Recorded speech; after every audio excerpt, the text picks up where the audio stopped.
disclaimer under Section 107 of the Copyright Act 1976, allowance is made for fair use purposes such as criticism, comment, news reporting, teaching, scholarship, education, and research. Fair use as a use permitted it by the copyright statute that might otherwise be infringing. Hello everybody and welcome to my channel. I am Afro. Please do me a favor as you enter the room to please hit the thumbs up button. Now today's video we're going to talk about Jada Pinkett Smith exclusive. So without further ado, let's get into the video.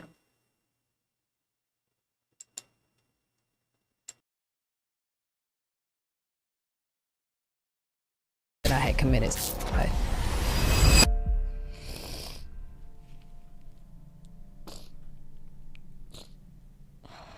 Please welcome Jada Pinkett Smith. Jada, I knew you as a Hollywood actress. I never knew you were the daughter of two drug-addicted parents and a teenage drug dealer yourself on the streets of Baltimore. I really thought I was going to be the next big-time female drug.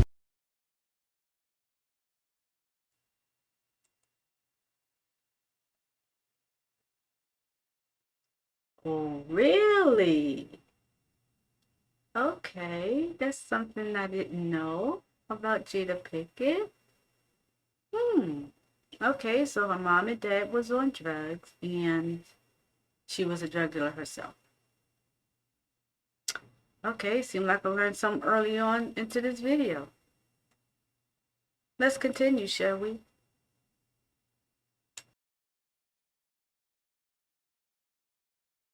Dealer. I was absolutely fearless. But getting 2 9mm pointed at you, They pointed two guns at you. that's a big wake-up call. But what happened? Somebody set me up. And then I had to always have this tough exterior. Now, as I'm dismantling my defenses, I'm in a really raw place.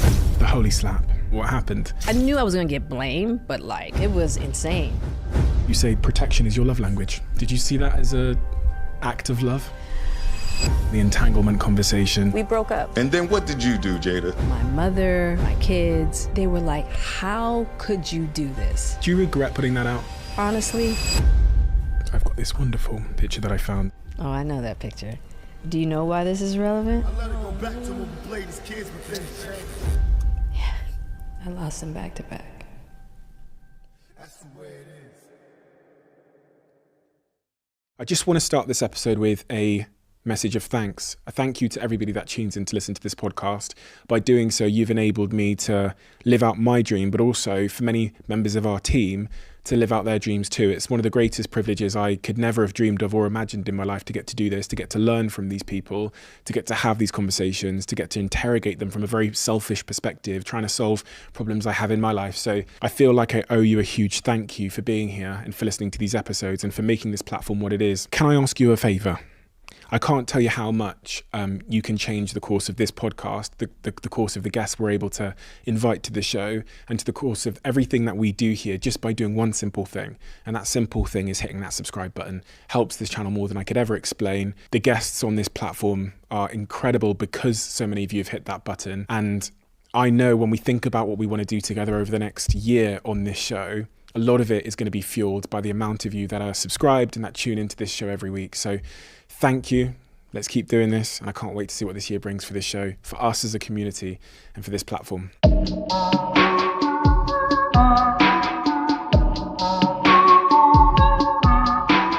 Jada, Yes. I always believe that in order to understand someone, you have to understand their context. And having read through the entirety of your book, there was this line that stood out to me, which I think might summarize the most important part of your earliest context, which is, when I go in search of the origins of my broken heart, it is the sense of not being the priority to the two people who gave me life that creates a fracture in my feeling of worth. Yeah. Why did you write that line? Because it's true. You know, it's like our parents are like our first mirrors. And so my parents were really young when they had me. I mean, my mom was 17, right? 17, 18. She was 17 when she was pregnant. I think she was 18 by the time she had me. So youth on top of addiction. And I just realized, as I was going through my life in different therapeutic settings, I was like, oh, wow, like the first mirror I had was kind of non-existent in a way, because drugs were my parents' priority, during my upbringing. And so I didn't really get the reflection of feeling like a priority to the people who brought me into the world. Now, thank goodness my grandmother came into the picture, and she was a beautiful, powerful mirror for me that, even to my, it's still a mirror for me to this day, where I could see myself. I could see the beauty of myself. I could see my gifts and my talents was through her and what she was reflecting back to me. But I think it's important if it's possible for children to feel that sense of importance, that sense of priority from their parents. I had an air of sort of loneliness as I read through the pages. This kind of lonely young girl who was searching to be recognized and loved, and to someone to sort of hold her hand and guide her through those early years. And other than in your grandmother's garden and with your grandmother, it found like that place of home was never really there. Yeah, I definitely had it with my grandmother. Now, once she passed, that's when I took to the streets to like figure out finding my home, finding my tribe, finding my power, finding my identity, finding my purpose, finding my worth. Yeah. Your dad, Rob. Yeah. He took you for a walk one day and explained to you why he couldn't be your father. He did. I was 7, and he said, look, I'm an addict and a criminal, and I can't be your father. And I was like, now mind you, he hadn't really been in my life that much anyway. I didn't really know. He wasn't present in my life enough for me to even know what it was like to have a father. But what I did appreciate in that moment was like, wow, just thank you. Thank you for like being honest. Now, I didn't realize at that time, because I was so young, how that would affect my relationships with men ongoing, as an adult woman. But yeah, in that moment, I was just like, thank you. Somebody is like being honest with me. I'm not crazy. Something is absolutely not right here. And he's letting me know what that is. And he's saying, hey, I'm going to keep my distance,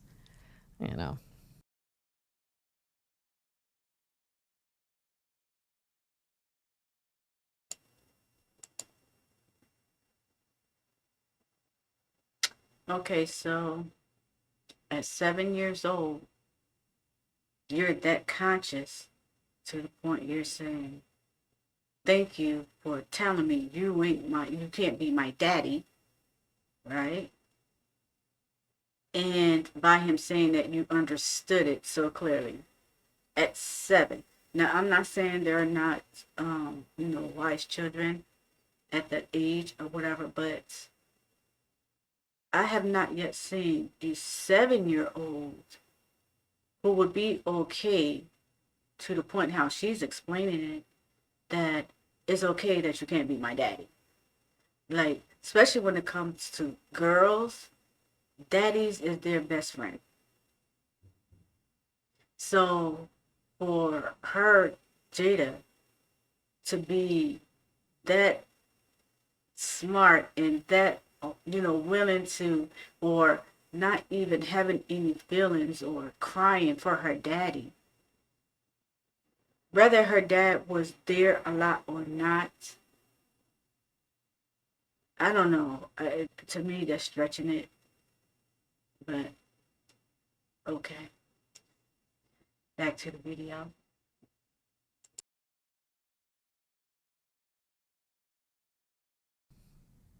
10 years old, 12, 13 years old. What does Jada think she's going to be when she grows up? At 10, 11, 12, 13, I definitely was like, I wanted to be an artist. Definitely wanted to be an actress. You wanted to be an actress? Yeah, I did. I wanted to be an actress. I started very young. I was doing theater. I think my first professional gig was like 7 years old as one of Madame Bonbon's children in the Nutcracker. And then I was in, different theatrical programs in the summertime and what have you. And then when I got the opportunity to join Twigs, which prepared you for Baltimore School for the Arts, I joined that after school program. So arts has always been a big part of my life. Do you know why? Because as I read through those early years of your life, it seemed that acting was doing something. The performance, the being on stage, the validation I think it was giving you was doing something for you that it might not have done for someone else who hadn't walked the steps you'd walked up until that point. The validation, but also an outlet. It was a real outlet for me where I was able to express certain feelings that I didn't feel like I had the permission to express at home. It was a huge outlet for me in that way. I mean, to the point that my theater teachers would often tell me, they'd try to steer me into like more, why don't you try more comedic roles? I was always going for the very dramatic, very highly emotional, roles. I just remember my theater teachers always trying to guide me into diversifying the monologues that I would choose for my pieces to work on in class. I read some books. I think one of them was called The Body Holds the Score, which talks about the role that acting can play as sort of a therapy. Yeah. And it seems to not be a coincidence that the amount of actors I've sat here and spoke with who have pretty unthinkable early childhood experiences, domestic violence in the home, etc., that then find acting as an outlet for a form of escapism, almost escaping the identity, embodying a different role. Absolutely. Totally agree. As I read it in your story, I was like, not another one. Yes, another one. It's classic. Yeah.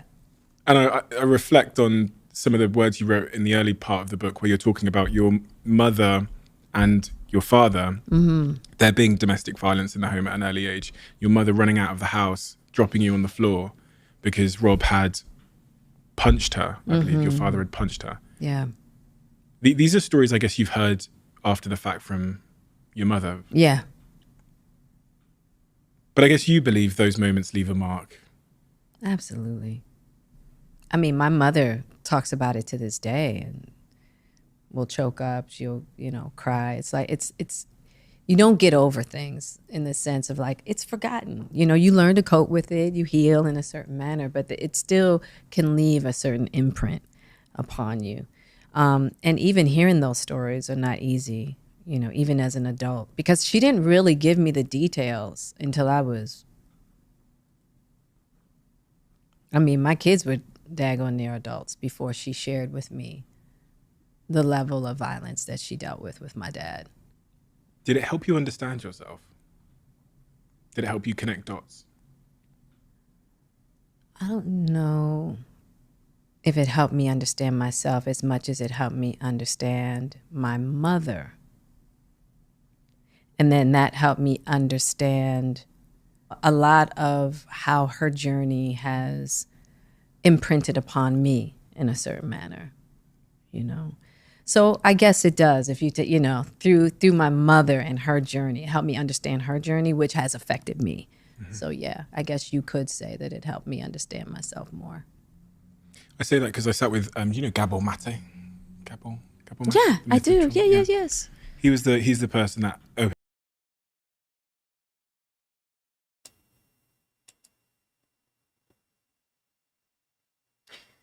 I'm just curious of how her mother, um, how it can, how Jada Pinkett can better understand herself through her mother.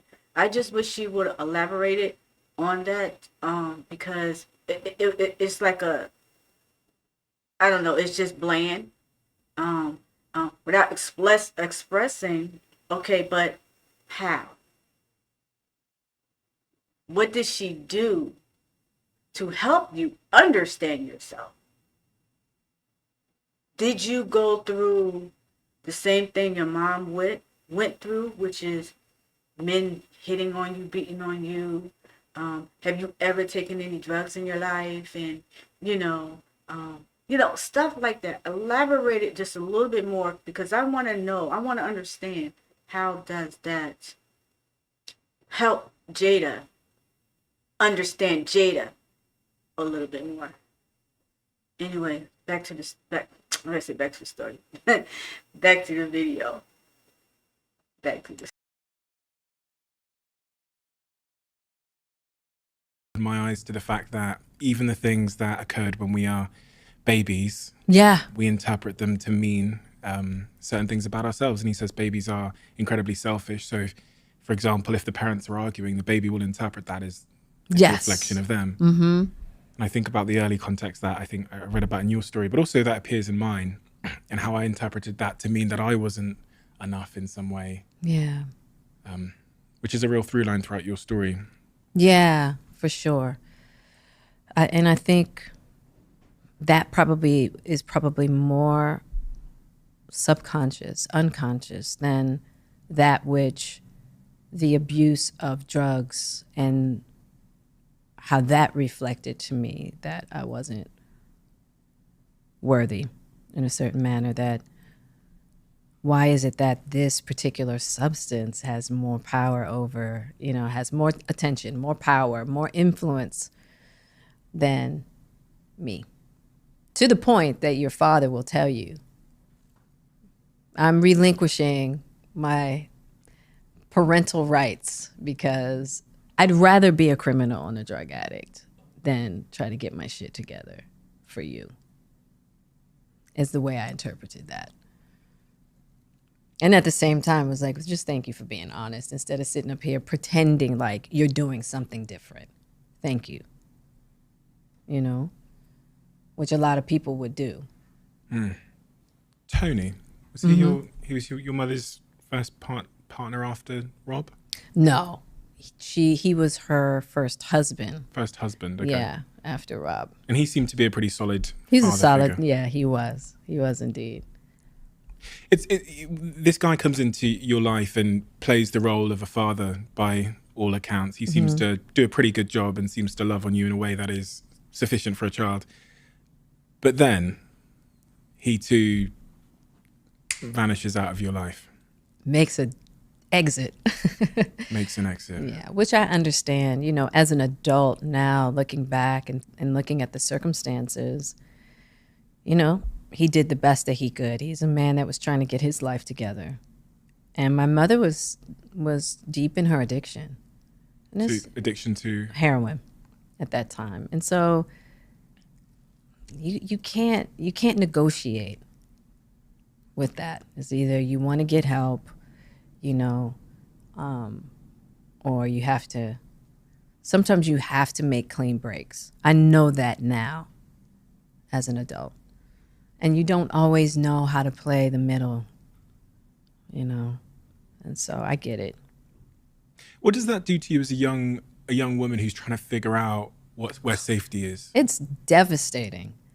It's devastating. I mean, I completely abandoned feeling like I could depend on anyone, which is why I just took to the streets. I was like, you know what? I'm going to figure out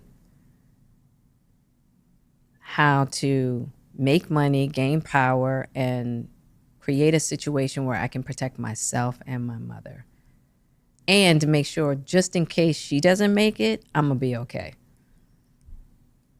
You take to the streets. When you say take to the streets, what do you mean by that? When I would see, the high rollers, the hustlers, I was like, oh, That's what I want.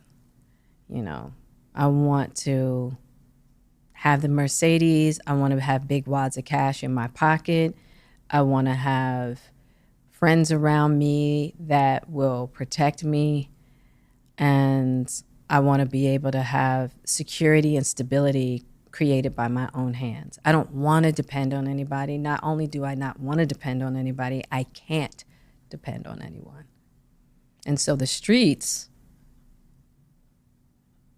that's where I saw security, because we didn't have doctors and lawyers, you know, to look upon, you know, like that's the aspiration, right? Because in our neighborhoods, that's what we had. We had hustlers, right? And they had the good life.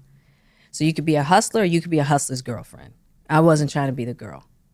I wasn't trying to be the girlfriend. And so I look to that lifestyle to offer me the security that I didn't have at home.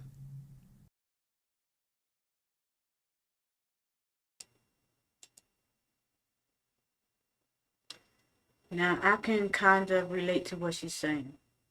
That you try to get things out of the streets that you couldn't get from home. I understand that. I really do. And I don't know, that's a sticky situation. And she is correct. I mean, back then, it wasn't you didn't have these people around you to influence you to be doctors, to be lawyers, or to go to college, things like that. Because I know when I was growing up, college was never even brought up in my family at all. So a lot of things that I have learned to the streets as well. But I always had a mom and dad in the home. But again, a lot of things I learned, I just learned in the streets. I just did. So I kind of like understand this part of what Jada Pinkett is saying. Anyway, back to the video. It's not about me, it's about her. But I'm just saying, I just wanted to put that little part in there of how I resonate with what she said. Okay? All right, back to the video.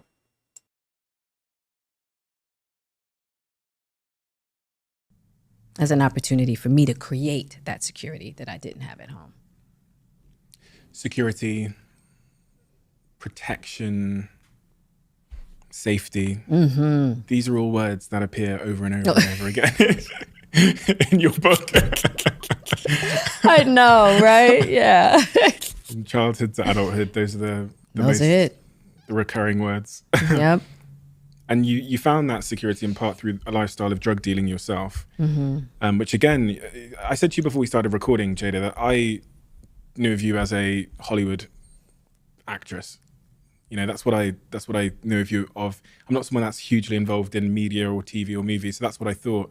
I never in my life thought of you as the daughter of two drug addicted parents who had chosen their addiction over you. And I never knew that you started dealing drugs when you were very, very young. Were you not scared dealing drugs in Baltimore? And you don't have time to be scared. That environment was a war zone, right? And so it's like stuff was popping off all the time.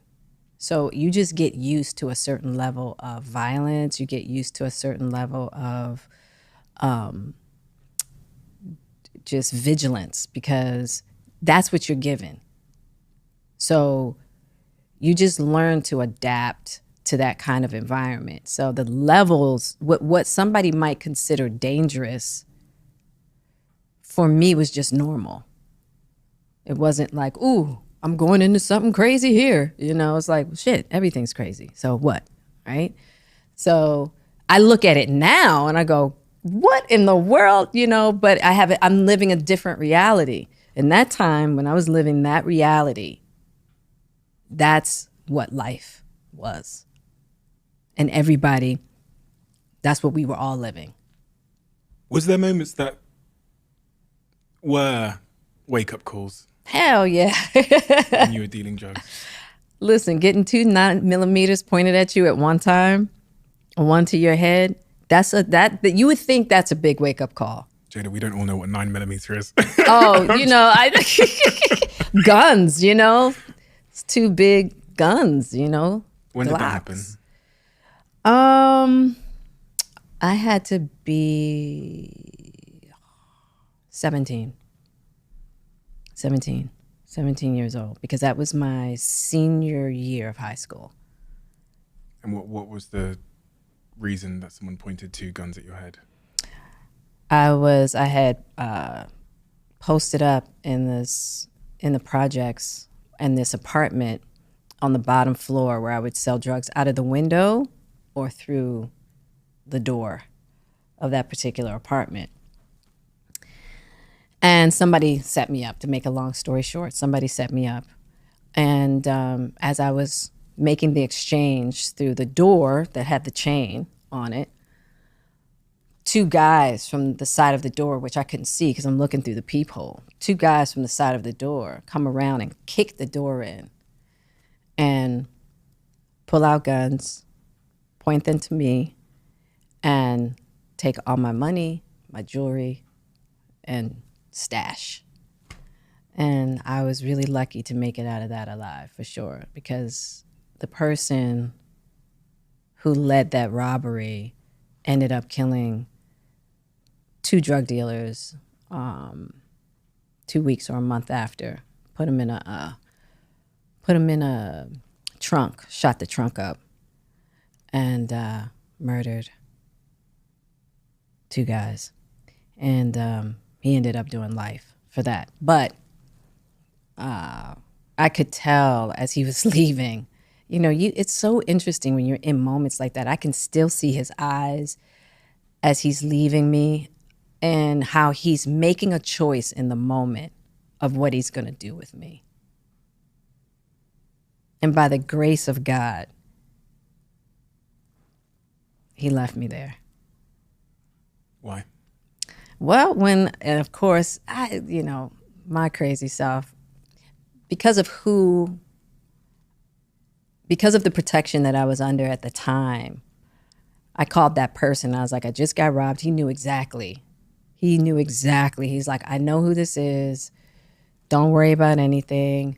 I was like, I want my shit back.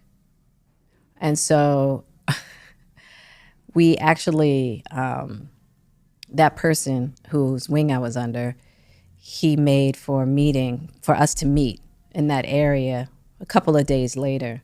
He was like, you're not going to get your money back. You're not going to get the drugs back, but maybe there might be some pieces of jewelry of yours that he hasn't sold yet. And he was exactly right. He had, a couple chains or whatever. And I asked him, I said, why'd you just leave me there? And he said, you were too pretty. And that was the first time, and I talk about this in the book, that was the first time that I was like, well, maybe I am pretty, because I was like, maybe I am pretty because, because this was a stone cold killer. And I talk about, even when I met him, how he looked like.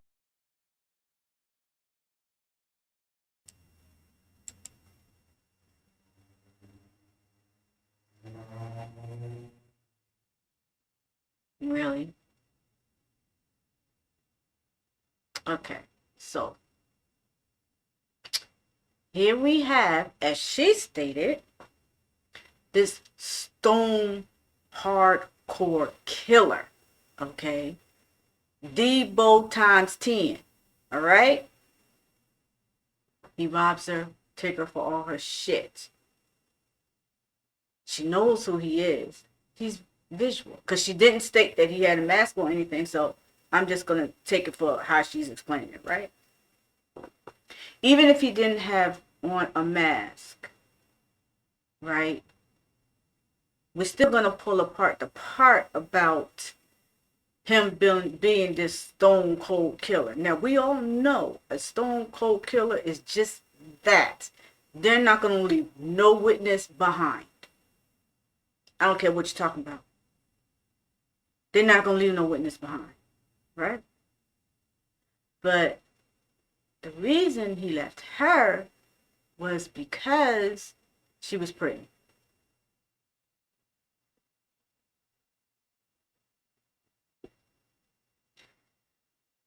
I'm quite sure back at that time there were way more women prettier than Jada.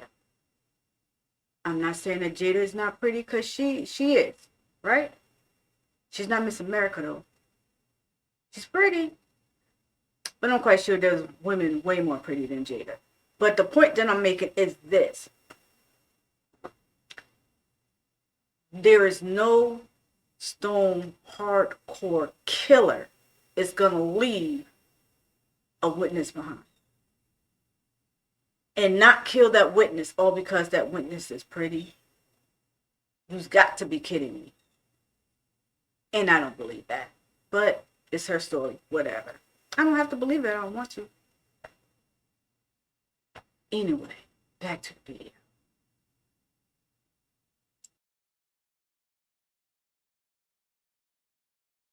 Like he had never felt any kind of love in his life. And I don't know what kind of crazy nut I was at that time. I was just so, all I could say is just out of my mind. Like I was just in such an alter reality. I really thought I was going to be the next queen pin, first of all. Again, a lot of people don't know what a queen pin is, Jane. Yeah, well, I thought I was going to be the next, like big time female drug dealer, and I really had, I was crazy. I absolutely was just a nut because I had no fear whatsoever. I was absolutely fearless to be rolling with these wolves like this. And like it was nothing. Like it was absolutely nothing. I think about that today. I think about my daughter. I'm like, what the, like, I don't know. All I can, and that's when I know, and I think back on everything that I've been through, I was like, there is a God for sure. There's a God. Because that dude, for me to even want to see his face again was like, I want my shit back. And he had it for me. He was like, there you go, And so, but it prepared me for Hollywood. It prepared me. It prepared me big time. How? It prepared me in a way because I was running with killers. It's as simple as that, right? So the Hollywood flex, dudes who were presenting themselves as like these powerful, if you don't do what I say, I'm like, bruh, honestly, it just didn't resonate that way for me. I just looked at it. I looked at all of that as just kind of like puppy play. It didn't resonate with you, but from the words you describe in your book about how you were received in Hollywood, it appears that you didn't resonate with Hollywood much either. Yeah, for a while I did not. Yeah, for a minute. This rough around the edges. Rough around the edges, yeah. Because, it was part of what was refreshing for a lot of people. But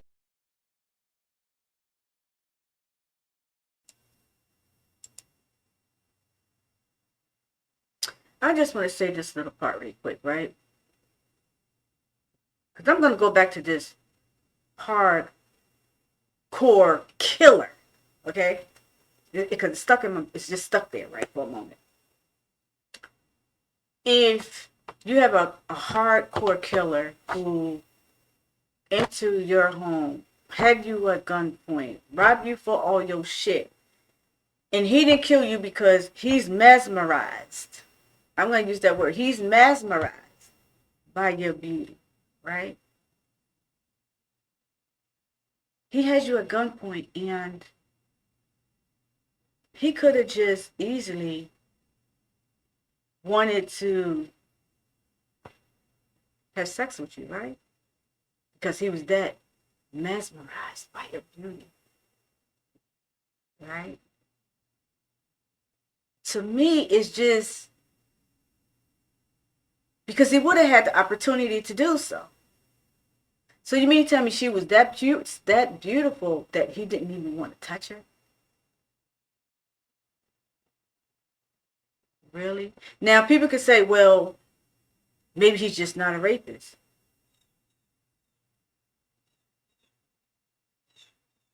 Which one is worse, a rapist or a killer? Being a rapist is it should be like going to a candy store as opposed to a hardcore killer. That should have been a walk in the park for him.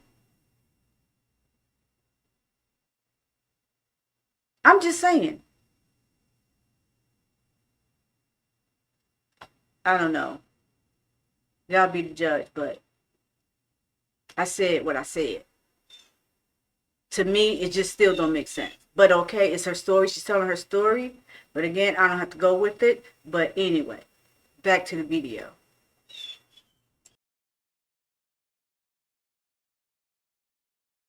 It was also the thing that was standoffish too, right? What is that? I think just that edge that I came with, that having no fucks to give, basically. It was just like, I'm here to do me. What? And I got something to offer. And if you can't see it, well, then that's on you. Your loss. Just that kind of attitude, and just kind of like, I wasn't your prim, proper, demure young lady. It was just kind of like, I was just rough, rugged, and rambunctious. It's interesting, isn't it, in life, how a certain type of demeanor or attitude or mindset can help us to survive and thrive in one context.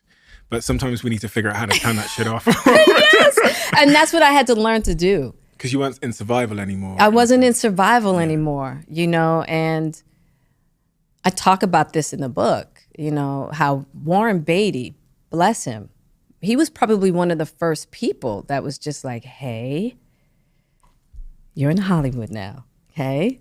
I get it, but why don't you allow people to see some other aspects, that charm you have, that smile you have, like let's take that chip off your shoulder a little bit, And he was the first person really to talk to me in a way that wasn't like making me wrong, right? He didn't make me wrong for being who I was. He was just like, there's so much more to you. Let people see that, And that was the first time I actually listened, because he didn't make me wrong. And I bet you Warren has no idea that how much that conversation and the time that he spent with me really meant to me. It was really awesome, because he was so respectful, and he really honored where I sat, and where you didn't get that often in Hollywood. It was just like, no, you got to change this. You got to do this different. You'll never get jobs like that. I was just like, well, then I won't work, because, I was very rebellious sometimes in that way. But yeah, that really stuck with me. And from that day on, I just started on the journey of trying to figure out how to not lose myself, but also find a way to feel safe to take that approach. Because like I said, I was around wolves all the time. So I had to always be on guard. I had to always have this tough exterior. I always had to carry the attitude like, I'm not the one. You don't want to come over here. It's interesting, because when you putting up such a barrier to defend yourself can often make us quite hard to form connections. Yes, right? absolutely. The reason I paused there is because I'm thinking about what you said in the book after Tony left you, who was your mother's new husband. He left abruptly after playing the role of a father. And you said the line about the rejection was brutal, something broke inside me, my grief was oceanic. I put it on a library shelf labeled unlovable, and I tried to leave it there. That's another word that comes up over and over again, this word unlovable. And it's funny because when they feel unlovable themselves, they do often put up these walls which make them it's almost like self-fulfilling. It's Right. you know, Exactly. and that's the essence of what I felt in Jada when she arrives in Hollywood, is this person who's got this sort of little bit of a tough exterior up, but not because she's not, you know. Yeah. Not Yeah. because it was really just it was so many things I was trying to protect. It was defense, not offense. What I'm Exactly. saying. Yeah, it was. And I still to this day, people like, I still to this day have to like manage that because it's just in me. It's just part of me. It's something because it was such a it was it was something that was built at the foundation. It's in my DNA. Default, isn't it? Yeah, it's my default. So it's like, and I do it well. I can just, you won't know anything that's going on. But like you said, it's like, well, then you don't give yourself an opportunity to make the connections that you really want to have. And you're going to be misunderstood. Yeah, all the time, which that has been my life too, just misunderstood.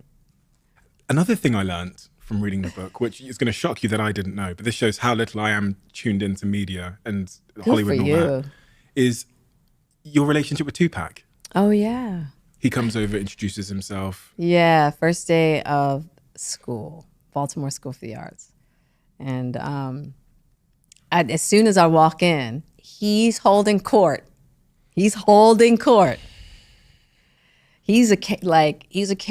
from day one. He's holding court. And I'm like, who's that peanut head dude over there, And I'm coming in, I'm rocking, I'm Jada. I'm walking in, I got the rat tail, I got the fly clothes, And he turns and our eyes just meet. And I'm like, oh. And then, I'm going to hold my court, what I'm saying? And so then he comes over, I'm like, oh, okay, cool, yeah, whatever. And so he comes over and he's like, hey, I'm Tupac. And I'm like, Tupac? The name from the gate was just like, I never heard a name like that before. That was such a powerful, different name. And I was like, Tupac. And he had this big smile. And I was like, it's not a lot of people that have that kind of like charisma and courage to just walk up on me on just like, I'm Tupac. You know what I mean? You need to know me, And right from there, inseparable. We became the best of friends from that moment on. We just connected. It was as if we already knew each other. It's crazy. People will find it hard to believe that at that age, in that environment, it wasn't a romantic thing. I know. People have had a really hard time, understanding that. Pac and I had a hard time understanding why it just we didn't have it. And I talk about it in the book, that being on the back porch of my house and we're like having this discussion. I'm like, okay, Pac, just kiss me. And he kisses me and it's the most disgusting kiss between us both. I mean, he pulled back just like, and I pulled back and I was like, see, dummy, and from there it was just like, and then there was one more time he kissed me and it was just like, and I talk about that in jail when I go to see him in Dannemora. That's a whole nother thing. And once again, it's just like, dude, doesn't work.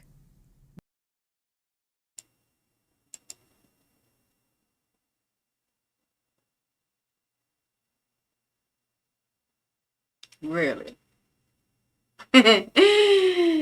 Really? Okay. I don't care how much you talk about this in your book. You tried it once, okay, I could see. Tried it twice, shouldn't have tried it the second time. If it wasn't there, the spark wasn't there the first time, why you tried it the second time? If you was disgusted and he was disgusted, according to what you have said yourself, there shouldn't have been a second time. Why be disgusted twice? So no, Afro Goddess is not going. I do not believe that. Okay, Jada? I like you, Jada. And you are pretty, Jada. And I love me some Tupac, but guess what? The story's not adding up. I don't care what you put in that book. We all got something that we may not tell the full story of. I'm just saying. But that, I'm not lying. Back to the video.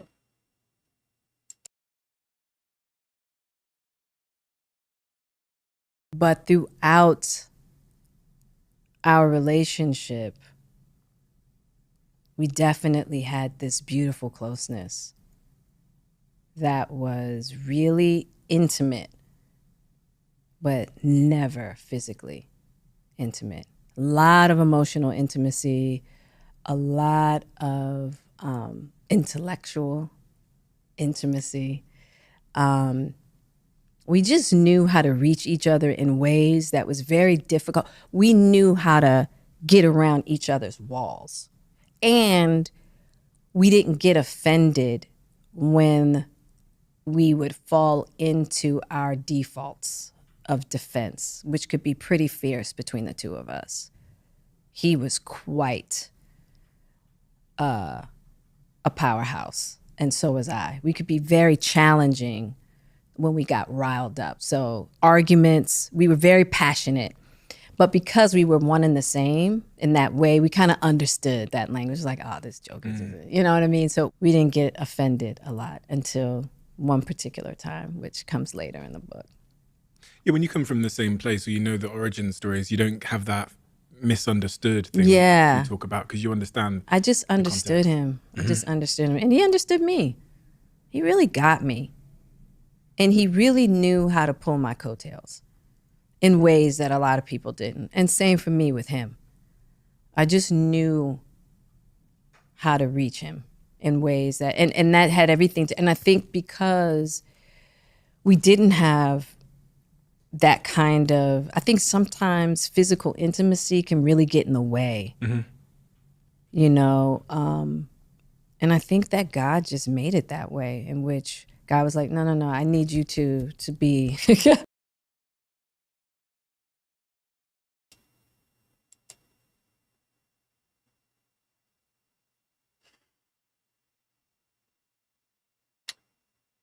I'm really trying to not get annoyed so much, but I hate when people equate God in everything that you do.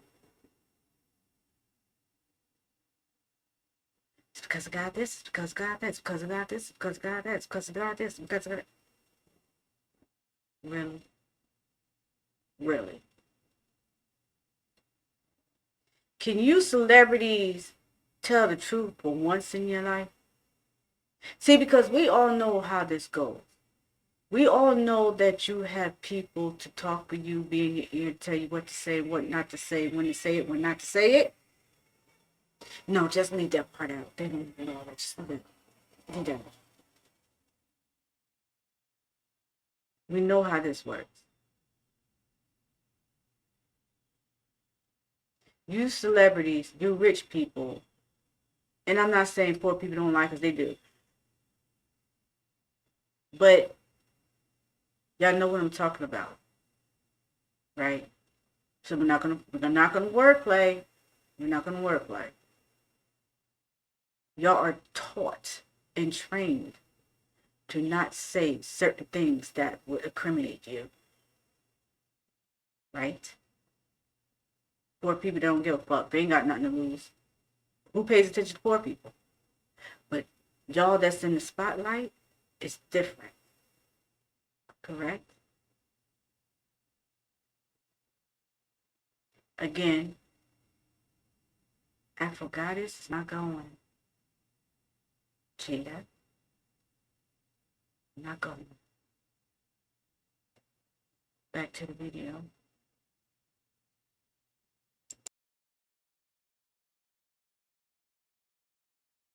I got a plan. So that's not part of the plan. Did you, in your heart of hearts, know that Tupac was going to go on to do what he did? I knew he was going to go to do something. I did not know he would become the Tupac we know him to be. But I knew he was going to do something great. In hindsight, when you look back at who he was, the character traits, the ingredients that were within him, why did he go on to do what he did? What was it about him? He wore his heart on his sleeve, and he could join you. And so what I mean by joining you is that he's not talking at you. He's talking with you. He had a way of being able to speak about subject matters that he's going to sit with you in your broken heart and speak to you from there, because he knows that broken heart. He's lived that broken heart. So, and whether it's your broken heart, whether it's your rage, but he just knew how to penetrate those emotional spaces in people. And that's what I mean by joining you. He knew how to join you emotionally in so many different verticals of emotion. You know, he was supremely intelligent as well. He was so authentic also and so raw that I think that was really refreshing as well. He gave you him. And he was unapologetic. So he's going to give you his intelligence. He's going to give you his fear. He's going to give you his pain. He's going to give you his anger. You know, he's going to give you his sympathy. He's going to give you his understanding, right? But it was coming from that heart space, that real space within. It wasn't a gimmick. It wasn't like, oh, I'm going to talk about this because this is what's hot. No. You know, right, wrong, or indifferent, he gave you his truth. And some truths people could rock with them, and some truths you couldn't, you know what I mean? And, but regardless, it was what was real for him at that time. He was always authentic. But it's not easy. It comes with a cost, right? It comes with a cost. Because it's almost the opposite of conformity in a way, authenticity. Yeah, exactly. And he was a rebel in that way. And I think people really, at points in his career, you know, he would speak for the community. And then at points of his career, he would speak from that really intimate place of woundedness. Dear mama. Yeah. You know, that so many of us related to. Nobody was speaking to us in that way. That could go from ambitions of a writer to shed so many tears to a soldier story. Come on. Come on. You know, I mean, he could speak to us from so many different angles. That is just the evidence of authenticity, isn't it? Because people are multifaceted in their nature. No one is just ambition of a ride. Like, yeah. We are all the shades. All the shades, right? But rap music, especially back then, was very narrowing. It was like, this is how to be a rapper. So someone willing to be authentic. It's funny, I've seen this over and over again. They are the most resonant people in the world because they represent us in a way that a lot of others aren't brave enough to represent us in. That's also what vulnerability does. Yes. That's what you do as well in this book. Well, thank you. Because you're willing to lay it all out, we can relate to, many people will be able to relate to many parts of you. And, you know, without books like this, we get narrow views. And those narrow views, I mean, those are crafted by other people and they're the least relatable narratives, right? Yeah, and we're also multidimensional. You move to LA, you're working 3 jobs, you start trying to climb into the ladder of Hollywood. At this point, you meet a certain Fresh Prince. The Savior Prince. The Savior Prince. Yeah. And I was quite shocked by, I think of Will Smith. I think charismatic, he's a good-looking guy. Yeah. You didn't seem to think that. No. No, not at first. Yeah. What did you think at first? I mean, he was the Fresh Prince. I was like, okay, he's cool, you know. But I was like, not the guy for me, you know. Why? Was he too soft? I wouldn't say soft. I would just say that he didn't seem deep. And I talk about this in the book, how at that time, a troubled dude seemed deep to me versus just troubled. It's like, stay away from the troubles.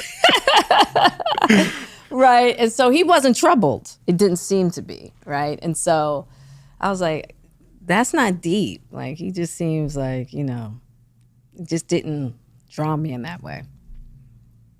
You don't feel the same way anymore, though, do you? No. About the deep parts. Oh, no, he's and actually, the troubled part, yeah, I read his book. exactly. Yeah. Yeah, don't judge a book by its cover. That's what Will.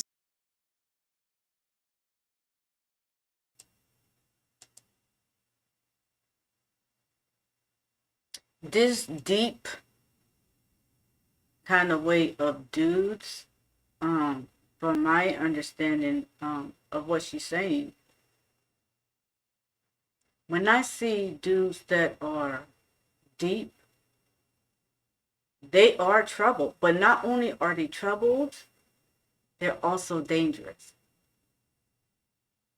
So can we say this is one of those parts when as though we say how men like to say that women don't want the nice guys or the good guys.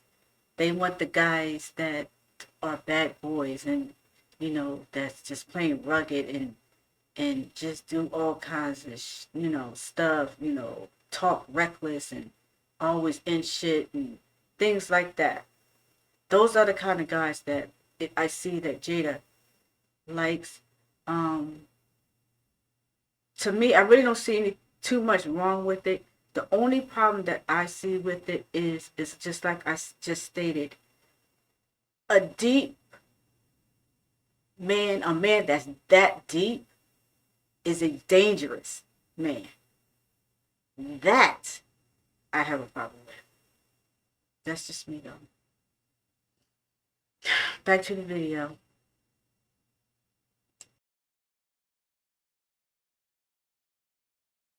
Smith taught me. It was like not to judge a book by its cover. And I learned that, years later when we had an opportunity to have, we had a mutual friend.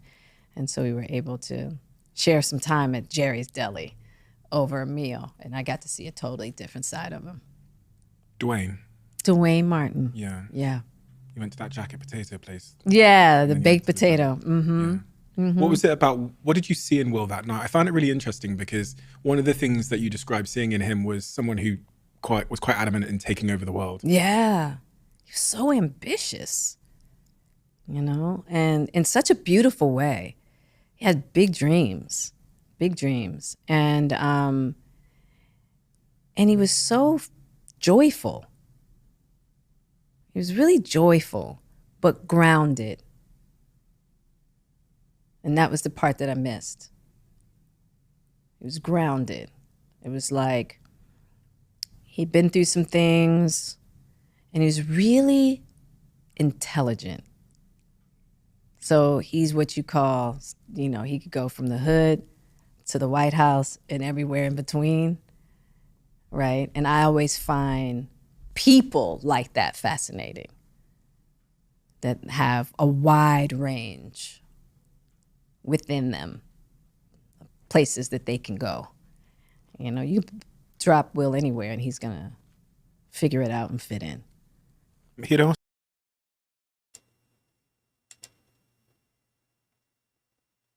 Okay, I'm going to give it a little benefit of a doubt. So, at first, she didn't like Will because he's not deep enough. But then, she likes Will because he can go from this to that and somewhere in between. I don't know. Can you have it all the way around the board? I'm trying to understand. Either you like men that are deep or you like men... All right, let me say this. I think that she's kind of like trying to say that he's a little soft without saying that he's soft. Now, what I mean by soft, I'm not talking about soft, right? I'm talking about like a little putty cat, someone that like to be up underneath you and just rub their head on you. Something like that. He's not really a bad boy. That's what I mean. Okay? But yeah, so I think that she just feels that Will is kind of like a little softy. Not in a weird way softy, but, a little softy. And if she can turn back the hands of time, she would rather have a Tupac. I'm just going to put it out there. Okay? My opinion. Could say and feel how I want to. Right? This is my reaction. I don't got to go with everything she says. Anyway, back to the video.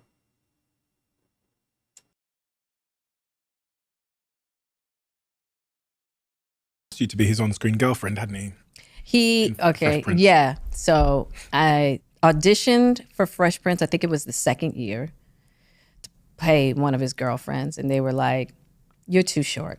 And I was like, "All right, well, cool." Right? And so that was the first time that I actually met Will. I came out of the casting, and he was, coming into the casting office or about to leave or something, and he was like, "Hey," and I was like, "Yeah, what's up?" I was like, "No need to talk to me. They already said I'm short." So I'm on my way, and I think I was probably about 20, and he wanted me to play his girlfriend as a series regular. So he flew in to North Carolina to meet me. And I was like, "Nah, I'm gonna do movies now." And he was like, "All right, cool." That's a big rejection. To reject the Fresh Prince of Bel-Air when he says you can be his sort of recurring on-screen girlfriend in a hit show, and you say, "TV's not for me, I'm gonna focus on movies." Big call. Well, I had just done it. I had just come off of a different world. Mm-hmm. And I knew, like, I had the protection of Debbie Allen on a different world. Right? And so when I wanted to make moves, Debbie was there to help me. That's not to say that I would have that same assistance on Fresh Prince. And at that time, they locked you in. Mm-hmm. You couldn't do anything. You know what I mean? They have you for 6 years. They got you locked. And I just didn't want to be locked like that. And so I really wanted to try my hand at doing movies.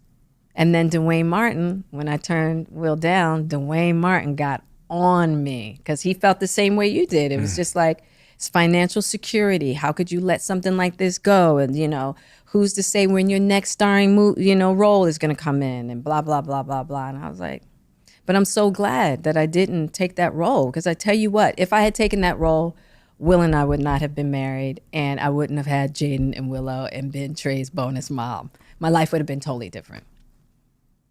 You sure? I'm positive. Yeah. As in, you're sure that you wouldn't have gotten married? I'm positive. Because you would have seen no. You would have seen the red flags? Listen, no. Yeah, no. Earthquakes are hard to predict. Sometimes you feel tremors ahead of time. Often they come on suddenly. And in your early 20s, you had your first, maybe not even your first, but what you describe in the book as your first breakdown, personal earthquake when you're driving down the street one day. Mental health and psychiatry have come a long way since then. I would guess that at the time, many people wouldn't have been able to tell you what that was. I had no idea what was going on. Me just thinking about that moment, it's like, I was so overwhelmed. And I was like, I didn't know what was going on with me. And it came over me in an instant. I was fine one moment. I'm turning my car around to meet a friend on the corner that, I saw to say hello to her. And all of a sudden, my body's shaking, all these emotions come over me. And I'm starting to, it's like waterfall of like tears. And I'm like, and I have no idea, like my brain is not catching up to what is happening with my body. All I know is that this waterfall, this volcano of emotions. It was fear, anger, despair. And I was like, and she was looking at me like, are you okay? And I was like, I don't know. And I get in the car and I'm trying to drive and I'm like, you can't drive. Pull over. And then I pull over and then I just remember feeling terrified to just let it go. And I let it go. And then I'm like, I want to die. I want to die. And I remember making it home. And all I could do was call my mother and say, you got to come here. I'm going to kill myself. And I think about that and I'm just like, wow. And my mother was like, she was maybe a year into her sobriety. Right? And what a terrifying call to get. Like if I get that call from Willow or Jaden or Trey, I'm just, it's like, and so she's figuring out, because she just started a job at this hospital. I'm so terrified to be by myself. I call my homegirl MC Light. And I tell her, like, you got to come out here. I'm afraid to be alone by myself. I'm going to do something to myself. And she flies out. And so she holds me down until my mother comes. It's a crazy moment.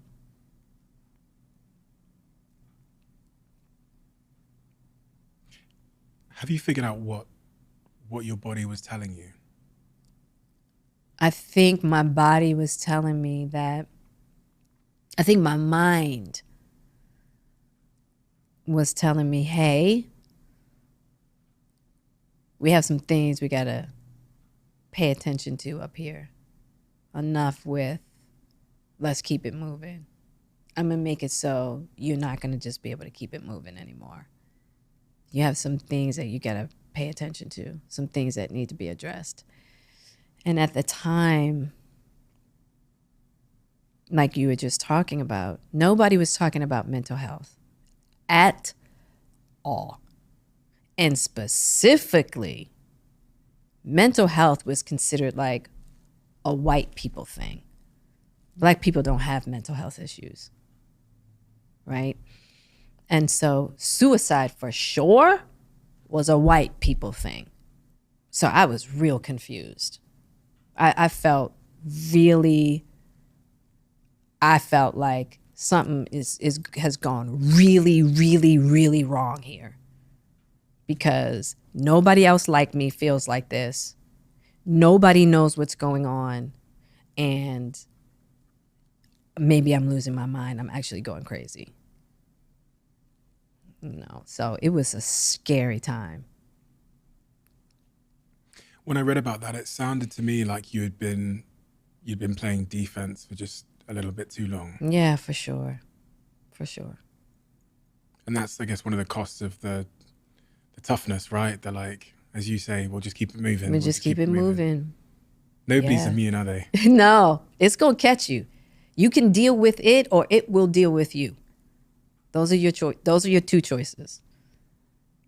But you did keep it moving. Even in that moment, it seemed like you carried on with the work. I think you were recommended to go and see a psychiatrist, right? Yeah, I went to see a psychiatrist. They put me on Prozac. And I started therapy. But it does still appear that you kept it moving because you kept working. You didn't seem to want to show anybody outside of your sort of inner circle. Hell no. Why? Absolutely not. Because that's what we do. We keep it moving, right? And so I was like, I got the help that I need. I got a doctor and I'm on Prozac. Just like right. So I'm like, okay, I'm doing what I'm supposed to be doing and I can't let anybody know. And we're going to keep this moving because that's what we do. Plaster over cracks. Yeah, we just, at that time, I'm going to take a break because, I'm having I'm depressed. What? At that time, that seemed absolutely ridiculous.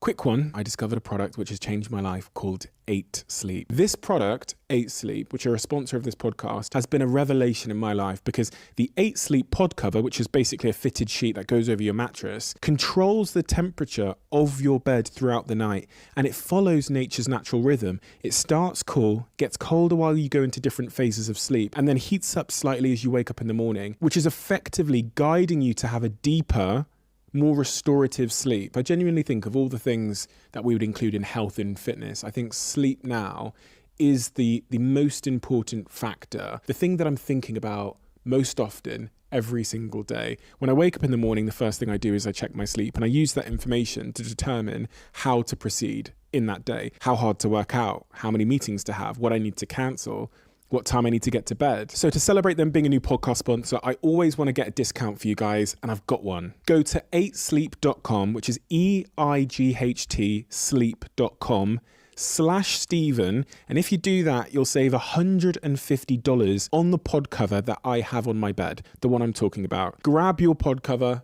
send me a DM, and let me know how you get on.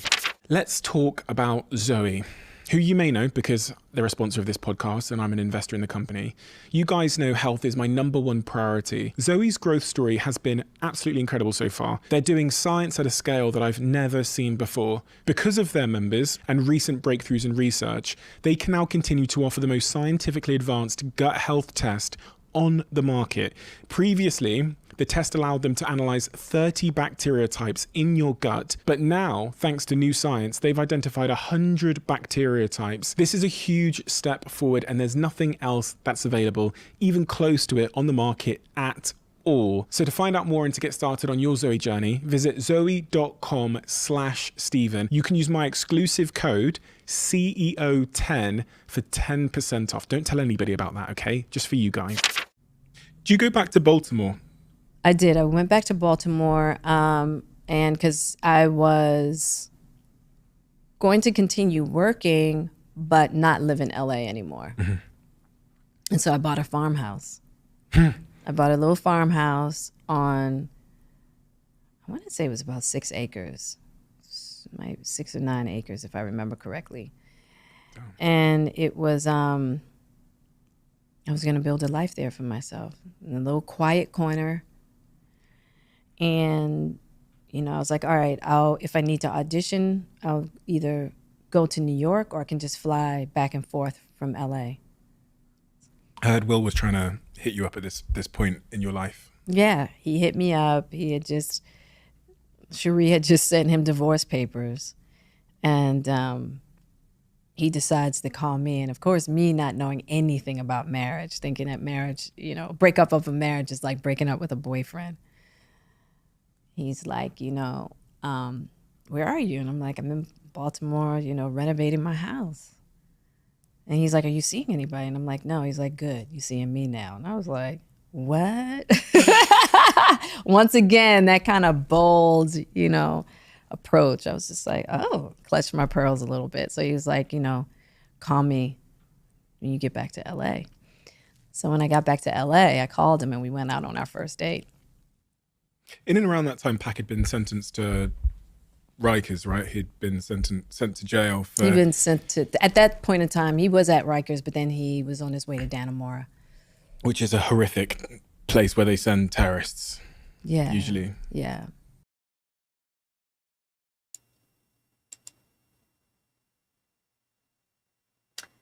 So basically, right?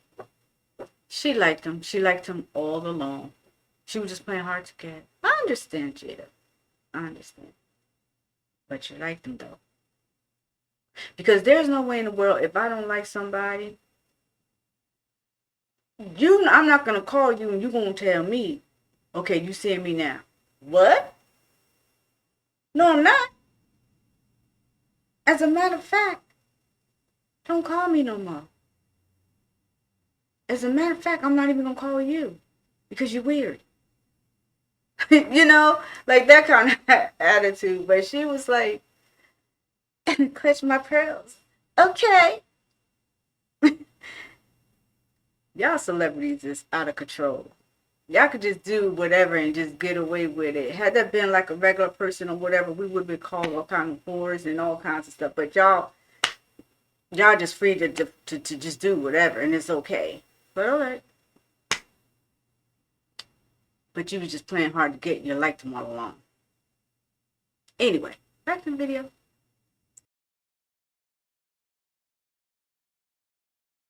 I think the 9/11, some of the people that were involved with 9/11 or the World Trade Center bombings were sent to Dannemora while he's in jail. While he's in jail, what do you have here? Oh. Yeah. Now as I slip from grace and the world has turned against me, a few claim to have love for me, but once again you show your love. After deep reflection and spiritual awakening, I have come to realize that friend, love, and soulmate was there all the time. I have not seen or felt from anywhere or anyone the intensity and loyalty that you have shown me. That is why I want to commit myself to you. I want to marry you. He sends you that letter. Yeah, it's a much longer letter than that, but that's the words that I put in the book. A marriage proposal. That's while he was in Rikers. When I went to go see him in Rikers, and Rikers is actually, that's a really, Dannemora might be where they put terrorists.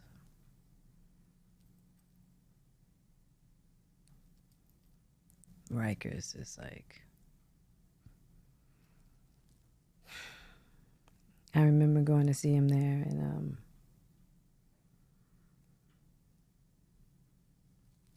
he was in such bad shape, you know. And the Rikers, I like,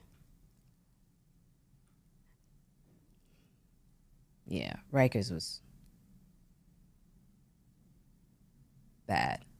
Dannemora, yeah, terrorists are there, but far more humane conditions than I would say Rikers.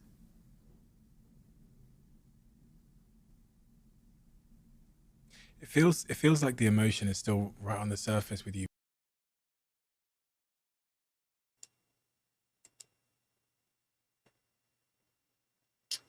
Honestly, I'll be missing a lot.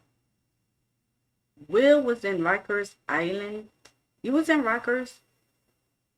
Rikers. I'm a little country, so I can't really say it. But anyway, you was locked up, Will. I didn't know that. I did not know that. What did you do? Will, what did you do? So you're a bad boy after all. Okay. I'll be missing a lot, obviously. But then again, I don't be caring about celebrities like that, so I'm just saying. Anyway, back to the video.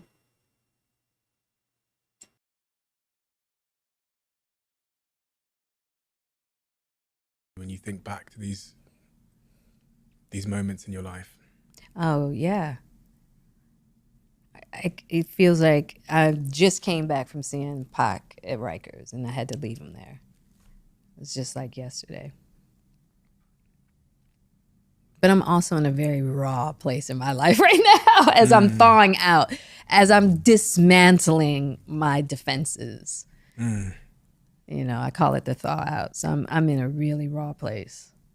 Obviously, he gets out of jail and Suge Knight. I mean, talking about timing, I think it was like a week ago or 2 weeks ago that someone's been convicted for Tupac's murder.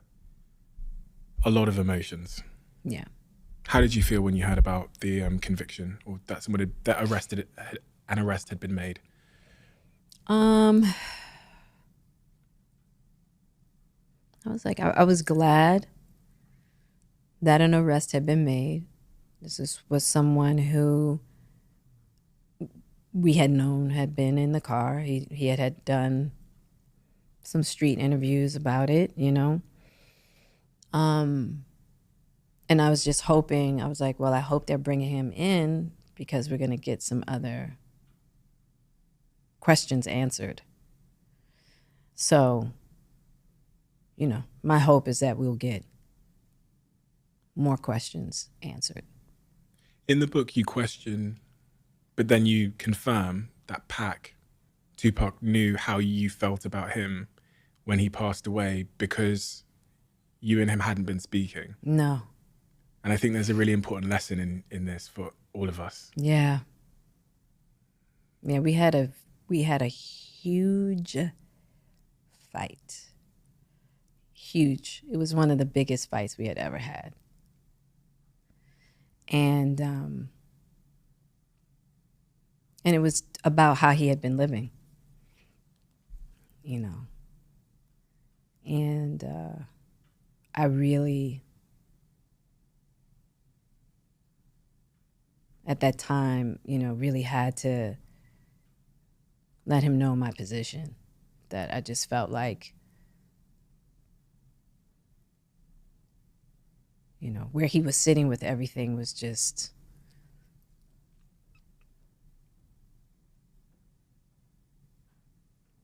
it wasn't going to end up well. Right? And we had a magnanimous, I mean, it was just beyond the two of us, just at each other. And I was just like, fuck that. I'm not calling him this time. He's going to have to call me. He was way out of line. So I really dug my heels in the ground in regards to like, nah.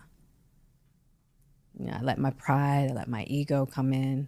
I really took for granted that he would be living forever. Like he had already survived so much. Like it never, like I looked at Pac as being invincible at this point. You know, because he survived so much, even so much that people don't know about, you know. But just like I say in the book, I'm like, man, don't do it. Don't do it. Don't hold on to like that prideful part of yourself, you know, with someone you really care about. Like, no, I mean, you know, he gonna have to call me this time. You know, it's like, no. Was that the last time you spoke to him? That was the last time I spoke to him. That was the last time I spoke to him. That was the last time I spoke to him. And you know what's crazy? It meant absolutely nothing. It meant absolutely nothing. And so that's the test I always have. I'm like, okay, you're in this beef with somebody. Will this beef matter on your deathbed? And then right away, I'm like, nope, let me give him a call. You know what I'm saying? That's my test. Almost a year later, he gets shot in Las Vegas. You get a phone call while you're filming on set that he's I believe from his mother, Afeni Shakura, and saying that he's in hospital in a coma. And a few days after that, you find out that he's passed away. Yeah, I was on my way. You know, Faye was like, no rush, he's going to be fine. He had his fiance there with him and his family. She was like, so, you know, come after your trip in New York. So I was on my way to him. And my girlfriend Fawn came to the door, and I knew as soon as I saw her face that he was gone. Oh, I know that picture. Yep, that was Thanksgiving. He came to LA to spend Thanksgiving with me. And we were at one of my friend's house. You look like brother and sister. Yeah, we look like brother and sister because that's what we were. Yeah, he came to Thanksgiving to spend Thanksgiving with me. We talked about mental health earlier. Do you know how to grieve the loss of someone like that in your life? No, I'm still working out my relationship with grief. Actually, yeah, I haven't really. Yeah, I'm still working that out. Because this chapter of your life was loss. Unmourned loss. Chapter 12 of your book. I've got this other picture that I found that I thought was relevant. Oh. Now, do you know why this is relevant? I do. Maxine and Tupac are both in In the that picture. same picture.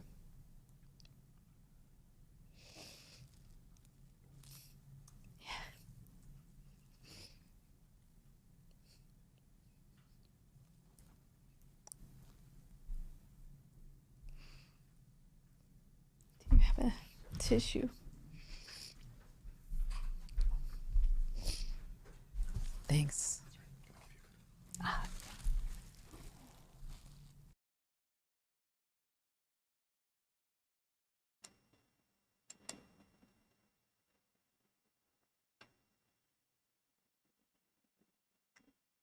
You're on camera and you're hurting over this picture, but you're going to keep picking up the picture to look at it.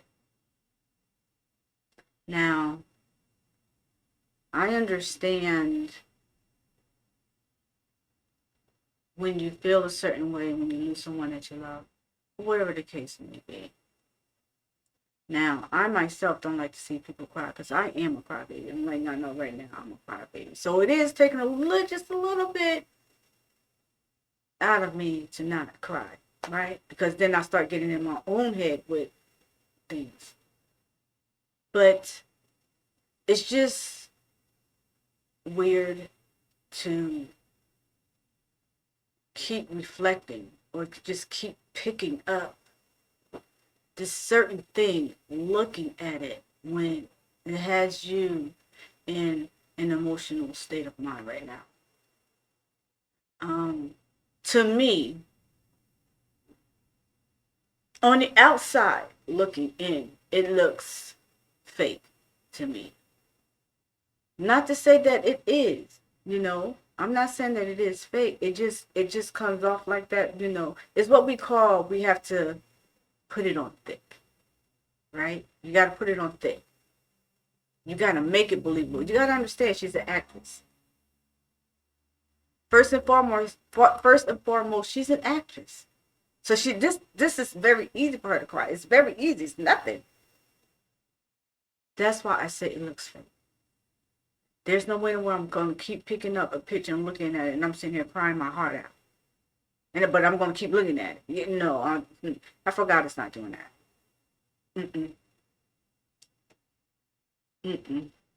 I just want to say that part. Back to the video.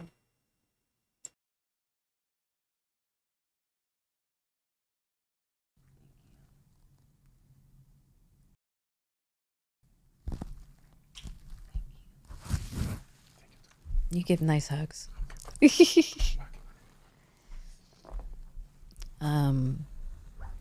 Yeah, that's yeah.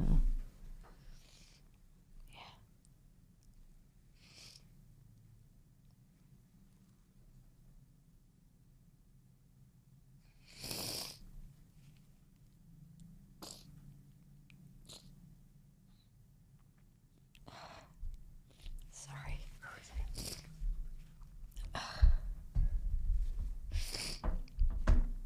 Yeah, I lost Maxine and Pac back to back. So like this picture to be flanked by them. Yeah, I lost them back to back. Maxine was a good friend of yours. Pac was your brother. Yeah, and she was like my sister, She I met Maxine on Jason's Lyric, and we became like super tight. And she lived in Canada, and so she wanted to come to Hollywood and make a career for herself. So I told her that she could come live with me. So she came to live with me. We feel as though she had a misdiagnosis, that she had some kind of thyroid disorder that really disrupted her psyche. And she ended up jumping off her mother's balcony. She committed suicide. So that was really tough. It seems unimaginable.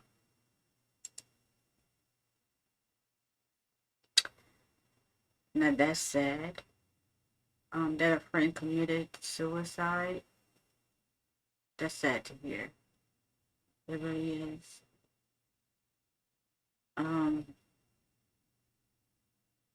But Jada, I don't know how you go from crying your heart out to speaking very clearly. Because my voice would have been trembling. And, hold on, give me a minute. But like something like that. But you went straight to talking clearly.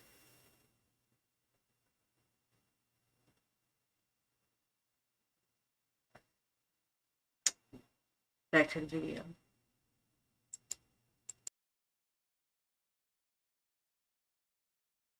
Imaginable that chapter and season of your life could be filled with so much loss and so much complicated loss. You know, because in all of these situations, as you write about in the book, there are reflections where you say in the book, if I'd, you're left with this feeling, if I'd done this, maybe I should have done it like this, or I wish I'd treat that situation differently. And hindsight, as we know, is a wonderful thing, isn't it? Right. You know, and I've sat here with a lot of people that have lost a lot of people by suicide, and they all have the same reflections. Yeah. They all have that last phone call with the person where they had to put up a boundary. And, you know, I've sat here, even in LA, in that chair with, I remember Boz, her partner at the time, calling and saying, listen, if you don't come and do this, I'll jump off this bridge. And then he does. And it's like that existential disappointment of just life being what it is. It's like grieving that.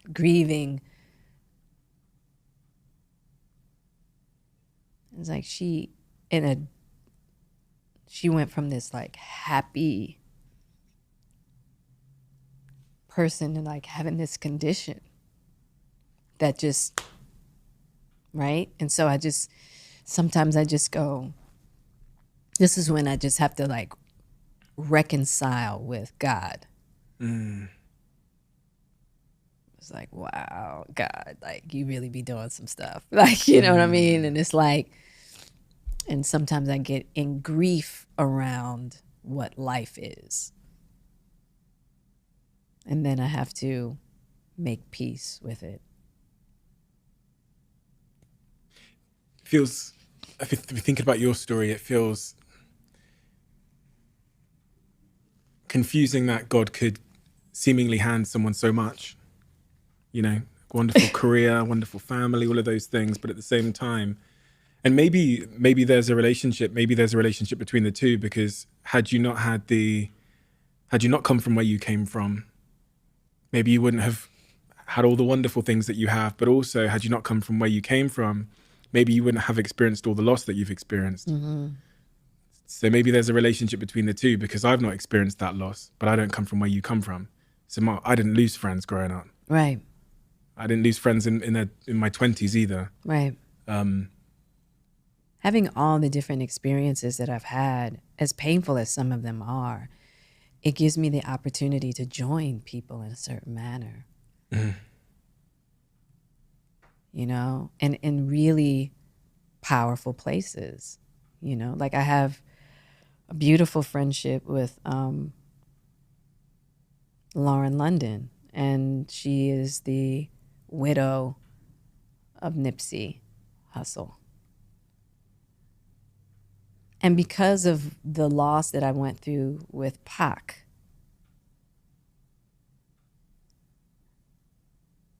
I could reach out to her and I could go, hey, anytime you need anything, anytime you need to talk, I'm here. And Lauren's quite like me, defenses, you know what I mean? But I just kept walking closer and closer. And I just say all that to say that we've been able to meet each other in a certain place because of the type of losses we've had that can really create beautiful connection. You feel me? I feel you. Yeah. So there are blessings in pain. You just gotta know that to be true and wait for that door to open. You know. And that's just one tiny example of like the blessings that I've found in a lot of the loss that I've had in my life in general. You know. There's almost an irony or a paradox in the fact that your pain caused a disconnection, but then the pain caused connection. Deep. Because heartbreak, there's this beautiful seed in heartbreak, which is like it breaks you open. It breaks you open. And you got two places that you can go. You can go into the deep wells of darkness, or you can go into the deep wells of light. And I've been to both. And I've learned I ain't trying to be over here no more. You know what I mean? And so I always use heartbreak, discontent, pain to help me search for bright light and beautiful blessings within them. In the opener of the book, you described in the prologue the life that the world would have seen in over the next sort of 10 years of your life before you turn 40. You describe you're super successful Hollywood actress. You've got this husband who is, Will Smith, and he's a super successful Hollywood actor. You've got these kids, you've got the family, you've got the house, you've got it all. Yeah. Externally, you're killing the game. So internally, you must be killing the game. Right. Internally, I was spiritually bankrupt. Right. I find it so interesting hearing you describe the relationship that both you and Will had as it relates to conflict resolution. Uh-huh. I find it so interesting because I've come to learn over the last couple of years that the way we deal with conflict predicts the long-term health of our relationships. Oh, God, yeah. And I think there's this professor, I think it's called Professor John Gottman, who studied couples and tried to figure out why they end up in divorce. And he says the number one reason is because they build contempt. And that's all about conflict resolution, how you're dealing with your bullshit. Yes, absolutely. Now, you remind me of my partner because she wants connection, she wants to talk, she wants to resolve things. She wants to deal with the emotions. I would like to not. Right. I will buy you something to make sure that you're safe. Right. I'll pay for your stuff. Right. But I just want to work. Yeah. And that's the way you describe Will. Yeah. And so I resonated with Will in that. But yeah. You sharing how you felt throughout that story helped me to understand my partner. Beautiful. And all the conversations she's had with me about what she actually wants from me. Yeah. And me misunderstanding her because we have different love languages. Yeah.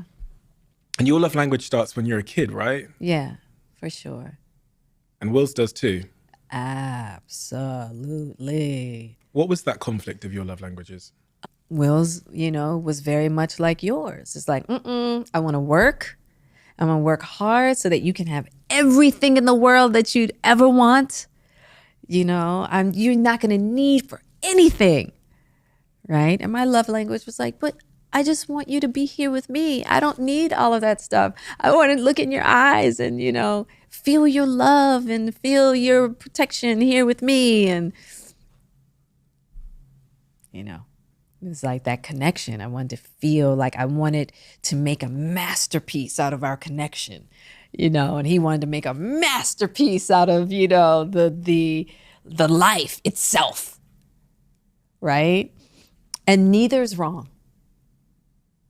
Neither is wrong. And that's what I had to learn. That's where we've come to now in understanding. Neither one of those wants are wrong. So how do you balance them? because it can't be one or the other. How do we balance it? Like yin and yang. Everything about life is balance. So I just want you to know that with you and your partner. Are you talking to me? Yeah, I just want you to know that, because in as couples we get into these power struggles. No, my way is right. No, my way is right. Well, if you didn't have this, it gets into all of that, right? And it's like, stop. It's not about anybody being right or wrong. How do you get the balance of it? That's it, right? And so, it took Will and I 3 decades. Jesus Christ. I haven't got that kind of time. Yeah, 3 decades, okay? 3 decades. That's what will get to that, will get you. It doesn't have to be that, It's like, do it now. Because that's what I've said to my girlfriend, is I've told her that I've got this opportunity now because things are going well in my career. So I just want to focus for now. And then we're going to have all of our lives together. I actually said that to her one day, and she reminded me of it a week later when we were arguing. Yeah. I was like, we're going to have all of our lives together. So like, we'll connect later. Yeah, we'll connect later. It's like, what? What kind of foolishness is that? You know what I mean? And I'm going to tell you like this. I bet you when you're on your deathbed, you're not going to think about whatever it is you're trying to accomplish and achieve. What do you think you're going to think about most when you're on your deathbed? How you were loved and how you loved, no? 100%. Okay. And even as I said it, I thought about Tupac and how you never know how long you've got left with someone. You don't know. Why would you ever want to wait and put that off? It's an excuse though, isn't it? It is an excuse. To for justify sure. my own toxic workaholism. Well, I wouldn't call it toxic. I'm always careful with this word toxic that we're throwing around, right? Because we're all so wounded. Exactly. And it's not, listen, when intimacy makes us have to look at our shit, right? Mm-hmm. It's easy to go, I pissed you off. I got you this diamond ring. I got you this, beautiful bag. I'm going to take you on this trip. It's like, right? But like real emotional intimacy, we gotta deal with our stuff. A lot of stuff comes up there. But that's where connection and love and true happiness, true fulfillment is what's going on in our inner landscape. You talk of this loss of identity when you married Will. And this is a quote I wrote down. It feels like I can't grasp my own journey. At times I feel resentful and angry. I don't know what to do about it. You and Will had these two sort of different visions for happiness in your lives together. His being that he wanted to take over the world as a global, movie star, all the things that he is. And within there, you start to lose yourself a little bit, it seems. This word resentful. Yeah. Very interesting word. Yeah. Can you give color to that word? Why you chose to use that word? Because it's true. It was like I felt as though at that time, all right, if I want to help you do all of those things. I'm here to help you with that, right? And I'm like, and in return, I should get a bit of what I want, which is connection, right? And so for me, just giving and giving and giving and giving and giving and forgetting, well, not even forgetting, not realizing that I was abandoning myself in the hopes that if I just keep pouring into this, if I just keep pouring into him, if I keep pouring into his dream, I'm going to eventually get what I want, right?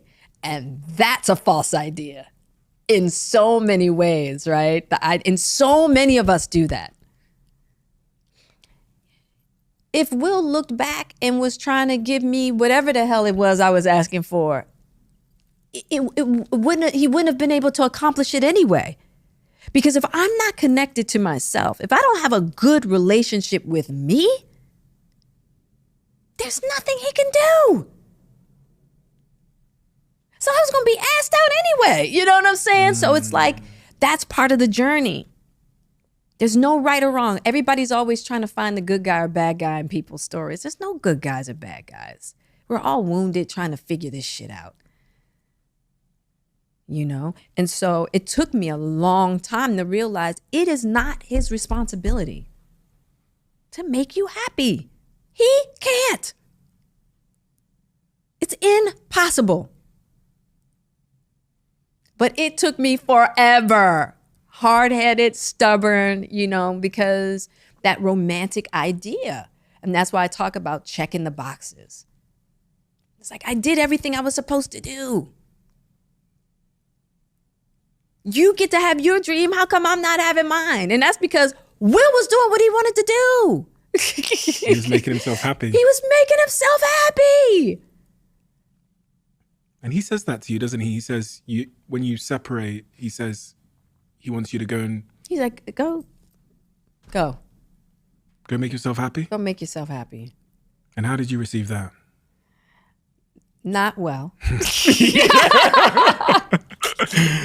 Not well, because, you know, there can be truth, but you know what I'm saying? It's like how we, you know, I think it was very true, but I think at that particular point in time, I was just still really resentful.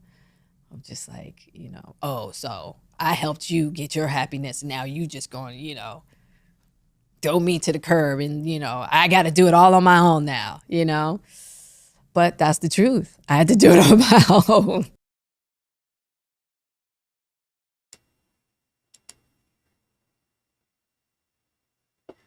Now, in a way, I do agree with that. And here's why. You spend so much time, right, into making someone happy, giving them everything that they desire, everything that they want. You help build their happiness. But when it comes to you, it's a different story. Where they at? Not only that, when it comes to you, they get this attitude as just because now that they're happy, they full of life and they have everything they ever wanted because you was there to help them get there. Now that they're there, when everything goes left, they don't give a fuck. They don't. Because they're in a space now where they're happy. And they're not going to let you mess that up for them. They're not going to let you tear them down from that. Because now they're where they need to be. Now where that leaves you? Out by yourself. Stuck. So that now you have to in turn build yourself and make yourself happy. Because the person that you help make themselves happy and build them, they don't give a fuck if you make it or not. Believe that. Believe that. Back to the video.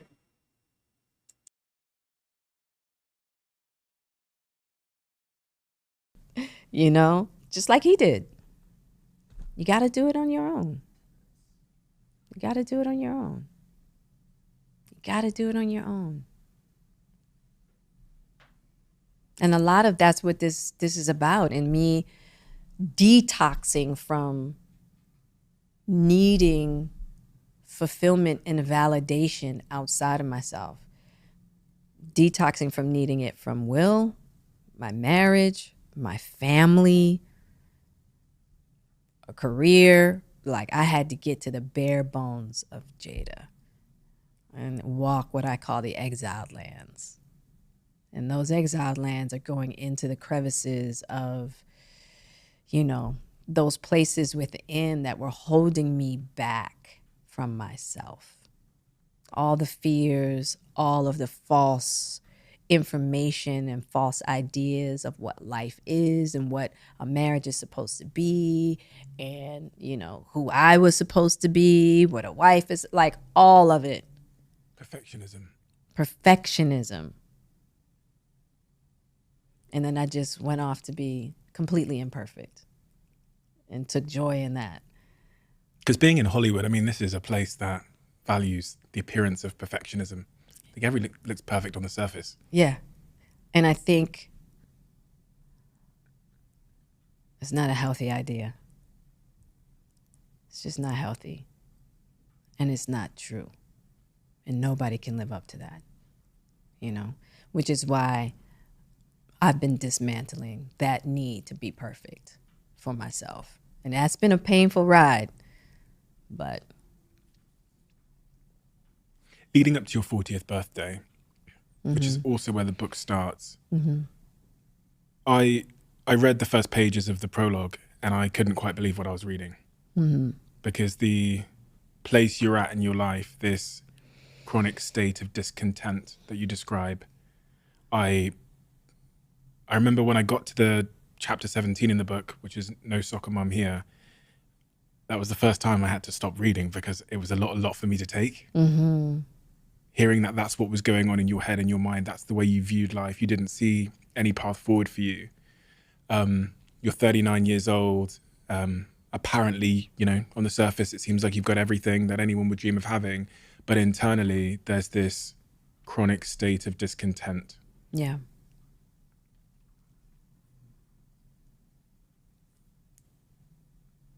I often say to people, if I was a fly on the wall, but if I was a fly inside the walls. Yeah. What was going through your mind? 39 years old, about to turn 40. Oh, I was in a very, very dark place. Very dark place. Just, I remember the line I read where you said, if I got to 4 p.m. every day. I was like, I made it. I made it. And even that was like so hard. I mean, you know, I was talking to my mother this morning because she just read the book and she said, I can't believe you didn't talk about how you woke up every day crying. Really? Yeah. And I was like, you know, Ma, I think it was enough to tell people that I was looking for a cliff to drive off of, you know? And what she brought up was like, she knew I was unhappy, but she didn't know why. So it wasn't that people around me didn't know that I was really unhappy. It's just that everybody believed what I believed, which is why it was so hard for me to talk about, which is like, you've got everything. What are you unhappy about? Right? And so that's how I was feeling. You've got everything. What are you unhappy about? And that was just, I had so much shame around that because I didn't understand. And even then, there wasn't a lot of conversation around mental health. And so I was just like, fuck it. I can't keep doing this. I want out. And it was just a really, really dark time. When you say you were looking for a cliff to drive off of, you're not saying that theoretically or as a metaphor. No, I'm saying I was looking to the point where I was like, Big Sur, I knew exactly the route to drive. And it's this really narrow route. And sometimes it gets really foggy there at night. And I'm not making it out of that drop. I remember driving that one time going to Big Sur because I was looking like here, like on Mulholland. I was like, these drops aren't gonna, like, I need a drop that I'm not making it back. I don't want to be disfigured. I want out. And I knew I had to make it look like an accident because I did not want my kids to think that I had committed suicide.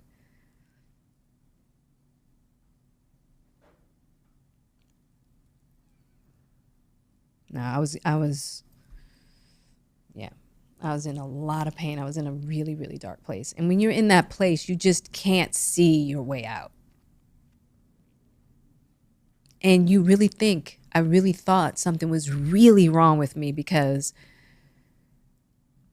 what I was feeling wasn't matching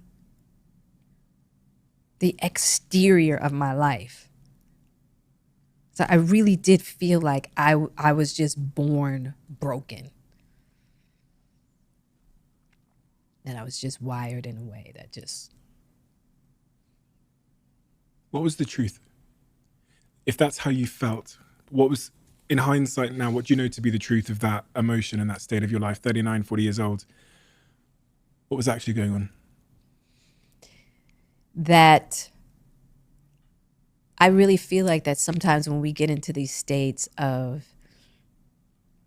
wanting to die, you know, for those of us who have had like suicidal thoughts and what have you, sometimes it is chemical.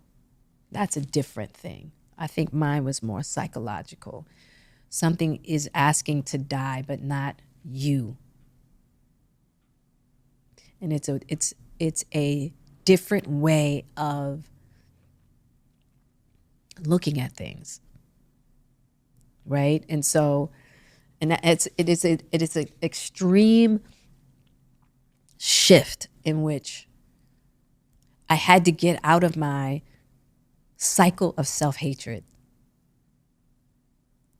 I was in a cycle of self-hatred that I didn't even know, because we're unconscious of it. So the mind is tricking us, you know what I mean? We got to be careful with this. This isn't as reliable as we think, you know? And so, but I was in a cycle of self-hatred. And it wasn't until, thank God for my son, that I was, you know, he introduced me, his friend's father did ayahuasca, and they happened to be talking about it, and they talked to me about it. Jaden came in the kitchen. He's like, you got to sit down with Moises and Mateo. You got to hear about this experience, Ma, that their dad had. Was Jaden saying that intentionally? Did he know that you needed that? No, he wasn't saying that. He was just curious. He knows I'm curious. He knows I'm a seeker. Right. Right?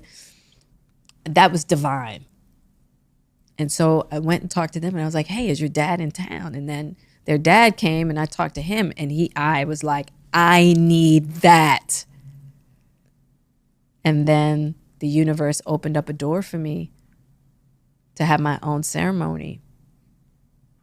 4 days of like intense ceremony. But that's when I got to see that cycle of self-hatred. I was like, this is you. These are your thoughts. This is how you feel about yourself. This is the problem. And so the medicine really showed me this pit of self-hatred I was in. And it helped me get out of it. Chapter 20 of the book, you titled Surrender. Yeah. Surrender is an interesting word. Why is surrender so important in your journey? You have to surrender everything you think you are and everything you think you know. I've spoken to a lot of people that have done Alcoholics Anonymous, and they talk about the importance of surrender. Yeah. It's like surrendering, you know, for me, also surrendering to a higher power. And that's a constant. That's every day. I have to remind myself and deepen my surrender to a power far greater than myself. Chapter 21, the holy joke, the holy slap, and the holy lessons. It's interesting because there's similarities between chapter 19 and chapter 21 in that you took a lot of the blame for situations. Chapter 19, the entanglement conversation. Yeah. Because when you watch that clip online at the red table, Will looks tired and he looks sad and he says that thing. He says, I'm going to get you back. Yeah. It made it look like you had cheated on him or something. Right. I had to like check the facts, because if you see that clip in isolation, it looks like you cheated on Will or something, which is not what happened. Yeah. But you put that out anyway. I did. You could have not put that out. I know. Do you regret putting that out? No. You don't? I don't. If I didn't put that out, I wouldn't have seen that next place of healing that I needed. because I can take so much like discomfort. It wasn't until I saw how the people around me were affected. I mean, my mother, my kids, my friends, people like.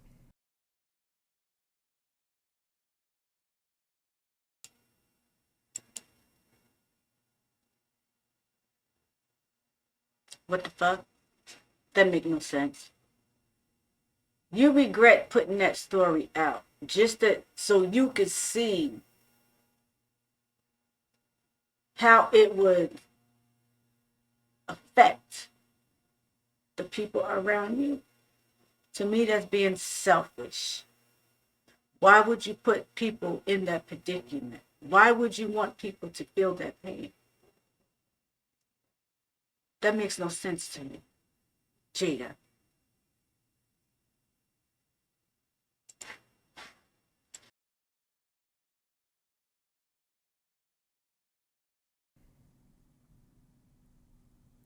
They were like, how could you do this? And I was like, well, I just wanted to end everything. You know, Will wasn't ready for the world to know that we weren't together and that we were living separate lives. And I just took it because I just wanted to stop. I just wanted to end. People were like, no. My mother was like, what are you? She was like, you need to get your ass in therapy. She was like, you are codependent as hell, you know? And everybody was just so, and then how people that love me so much were affected by that time. I don't think it would have penetrated and for me to really look at that part of myself if it hadn't been for how the people around me reacted. Because I don't really care about public in that way like most people do. I don't, whatever, because I understand the chaos and the just absurdity of all of that. But people who love me, I needed that mirror to see that place of healing that needed to happen in me, in the dynamic within myself. What was that dynamic within yourself? Just like martyrdom. Oh, okay, throwing yourself under the... Yeah. That martyrdom that I will... Martyrdom, the holy slap. Yeah. You write about in the book how you didn't realize that Will had actually slapped Chris. Yeah. Until much later. You suspected maybe it was a skit or a joke. I thought it was a skit, and then I realized it wasn't, but I didn't think that he actually made contact with Chris. Looked like he ducked it. Social media grabbed onto this eye roll. Mm-hmm. And they, social media believed that eye roll was some kind of like, go get him, Will. Yeah. And even if it was like, I can't force Will to do anything. You and Will weren't together. We weren't together as, we were family. I was there with him as family, but we weren't together at that time. Were you surprised by the reaction and to that moment, both for you, but also for Will? Yes and no. I was surprised at how much. I knew I was going to get blamed, but I didn't think that it was going to be. I mean, it was insane. It was like, wow. But I knew I knew it was going to be a storm. In the book, you say protection is your love language. Mm-hmm. He protected you, didn't he? Did you see that as a act of love? It's a really complicated moment. It's a really complex moment. I would say yes and no in a certain manner, But I definitely think in his way. But it was so much more. It wasn't about me. That's why it's complex, right? Mm-hmm. It's like it was about a lot more than just that moment. A lot more than just me. Mm-hmm. That's what I know. You know what I mean? Because you know Will and you know where he's come from. And... Yeah, and I there was a lot that was stirring up for him at that time because of emancipation. And he and Chris have their own history. Going back to the 80s. Yeah. going back to the 80s, and it's a deep one. Jada, thank you. Thank you for writing this book, because it's not until we understand people's context that we understand them. And when we understand them, we realize that they are just so much like us. Yeah. In the wounded, the imperfect, the survival, the defense, and all of those things. And that's exactly what I got from reading Worthy. But also, as I said to you, I think before we started recording, there were so many moments in there that acted as the advice that no one around me could have given me because they've not walked in those stairs. You act as an elder to me in the book, because you've helped me to figure out and shine a light on a certain area of my behavior, which comes from maybe a wound that I have that is going to hold me back and lead me to a place I don't want to go to. I promise you, yes. Yeah, exactly. And you're right. You use the word breadcrumbs, but that's exactly what the book is. It's it's your story, but throughout your story, you leave these little nuggets of wisdom and lessons that will guide those that read the book to a better place in their own lives. And they can subjectively define what that better place is, but the wisdom is enduring because the wisdom is human and it's true. So there's something in there for everybody. It's one of the best books I've ever read because of the writing style, the vividness. I felt like I was in your grandmother's garden. I felt like I was there at all of the key moments when you have what I described, what I thought was a panic attack on the highway, and those moments, the moments of sadness. The vividness of the writing is so profound, but the vulnerability of the book is the most impressive thing. It's easy not to be vulnerable. It's easy to paint a narrative that is self-serving, but that's not what you do here. You seem to be in the pursuit of the truth. And that's exactly what I take away from this book. So thank you so much, Jada. Thank you. Thank you for creating a safe space at your gray table and for holding my tears today. I appreciate that. Thank you. As you may know, this podcast is sponsored by Huel. If you're living under a rock, you might have missed that. I discovered Huel's RTD about 4 years ago. Huel's RTD is basically a meal in a bottle. It is nutritionally complete. It contains 26 of your essential vitamins and minerals. It's got your protein in there, 20 grams of protein. It's got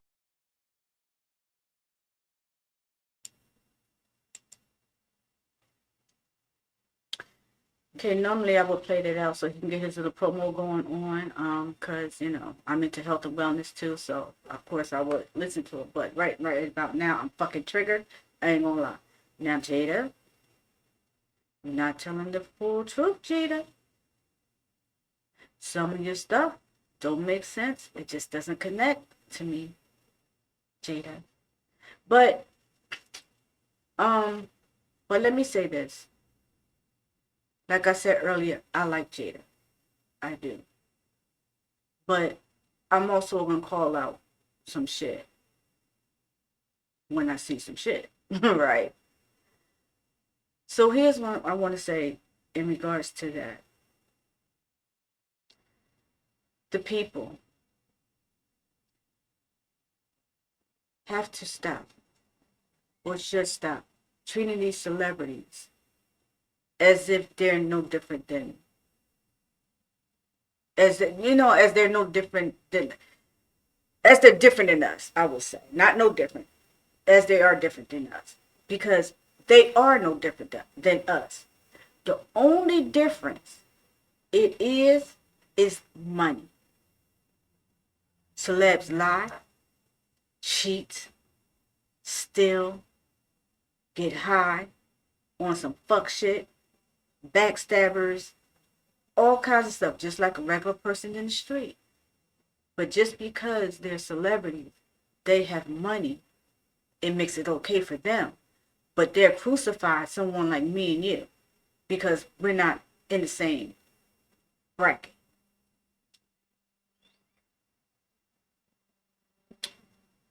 Again, I like Jada, but Jada, you on some fuck shit. Okay? There's some lies in there, Jada. You're not telling the full truth. But I get it. You don't want to incriminate yourself. I understand. I understand completely. But if you're gonna write a book and you want to call it the truth, then write the truth. The whole truth. And nothing but the truth. And don't leave shit out. Anyway, thank you everybody for tuning into my channel. Please don't forget to like, subscribe to my channel, and look out for more reaction videos. And please leave me a comment, because I love reading everybody's comments. So until next time, everybody, please stay safe. Peace. Afro Goddess is out.